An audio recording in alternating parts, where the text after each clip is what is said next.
एक समय की बात है, सोनपुर राज्य में एक प्रतापी राजा राज करता था। एक दिन उनके दरबार में एक विदेशी आगंतुक आए और उन्होंने राजा को एक सुंदर पत्थर उपहार में दिया। राजा ने उस सुंदर पत्थर को देखा और वो बहुत खुश हुए। उस पत्थर से उन्होंने भगवान विष्णु की प्रतिमा का निर्माण कर उसे राज्य के मंदिर में स्थापित करने का निर्णय लिया और प्रतिमा निर्माण का कार्य राज्य के महामंत्री को सौंप दिया। महामंत्री गांव के सर्वश्रेष्ठ मूर्तिकार के पास गए और उसे वह पत्थर देते हुए बोले, महाराज मंदिर में भगवान विष्णु की प्रतिमा स्थापित करना चाहते हैं। 7 दिवस के भीतर इस पत्थर से भगवान विष्णु की प्रतिमा तैयार कर राजमहल पहुंचा देना। इसके लिए तुम्हें 50 स्वर्ण मुद्राएं दी जाएगी। 50 स्वर्ण मुद्राओं की बात सुनकर मूर्तिकार खुश हो गया और महामंत्री के जाने के उपरांत प्रतिमा का निर्माण कार्य प्रारंभ करने के उद्देश्य से अपने औजार निकाल लिए। अपने औजारों में से उसने एक हथौड़ा लिया और पत्थर तोड़ने के लिए उस पर हथौड़े से वार करने लगा, किंतु पत्थर जस का तस रहा।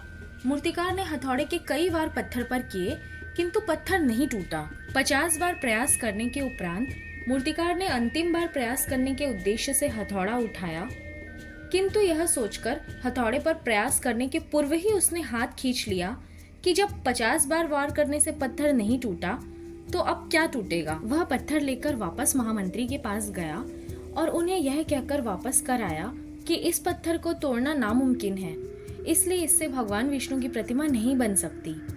महामंत्री को राजा का आदेश हर स्थिति में पूर्ण करना था, इसलिए उन्होंने भगवान विष्णु की प्रतिमा निर्मित करने का कार्य गांव के एक साधारण से मूर्तिकार को सौंप दिया।